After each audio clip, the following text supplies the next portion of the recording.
Budget de trésorerie. Le budget de trésorerie est un document interne à l'entreprise détaillant les prévisions mensuelles de trésorerie pour une durée de quelques mois à un an. C'est la transformation des charges et des produits de tous les budgets précédents en encaissement et en décaissement, notion qui privilégie l'échéance des flux monétaires. Les différents budgets à fournir pour réaliser le budget de trésorerie. Le budget des ventes, qui se traduit par le tableau des encaissements, et le budget des achats et autres charges, production, approvisionnement, distribution, qui représente le tableau des encaissements, auquel on va rajouter le tableau de TVA. Nous avons également le budget des investissements et le budget des financements. Le budget trésorerie, équilibrage aux besoins. Afin d'atteindre l'équilibrage de la trésorerie, le trésorier doit choisir des financements pour combler les déficits et trouver des placements pour les excédents. Critères de choix de financement, donc la durée de déficit ou de placement, l'accessibilité, certains crédits ou placements sont réservés aux grosses sociétés, et le coût. L'utilité du budget de trésorerie. Assurer la cohérence entre fonds de roulement et besoins en fonds de roulement. Définir le cadre de la politique de financement et de placement à court terme. Améliorer la communication avec les partenaires financiers, les banques, et de conforter l'image de service de l'entreprise. Quelques remarques préalables.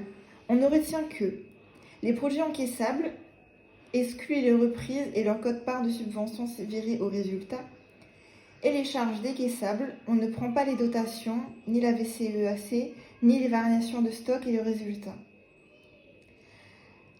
Les sommes TTC, on considère les montants encaissés et décaissés, donc des montants TTC pour les postes soumis à la TVA.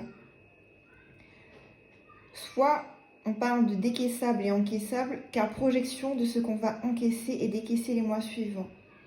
Pour rappel, encaissement égale recette et décaissement égale dépense. Une trésorerie positive correspond à un manque à gagner. L'argent en excédent n'est pas ou est faiblement rémunéré. On devrait plutôt le placer. Mais les décisions de placement et de financement doivent être intégrées au budget de trésorerie. Une trésorerie négative engendre plus de frais quand le financement nécessaire n'a pas été préparé. On risque d'avoir des agios. Attention, tout ce qui est calculé ne rentre pas dans le budget de trésorerie, dotation, amortissement. Attention aussi, le budget de trésorerie donne tout ce qui est encaissé et décaissé. Il concerne uniquement la trésorerie, soit les disponibilités. Il est différent d'un budget prévisionnel global. Les objectifs du budget de trésorerie. Dans une optique strictement budgétaire, le budget de trésorerie répond à plusieurs impératifs. Prévoir les encaissements et les décaissements, assurer l'équilibre entre les encaissements et les décaissements, et connaître le solde de fin de période budgétaire. Si on prend un exemple, attention, il n'existe aucun modèle normalisé de présentation. La présentation varie selon la taille, le secteur d'activité, l'organisation, etc. Dans notre tableau, nous avons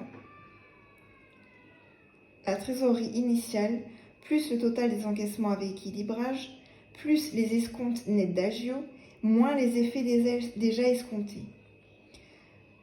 On a également le total encaissement après équilibrage, moins le total décaissement avant équilibrage, ce qui nous donne la trésorerie fin de mois.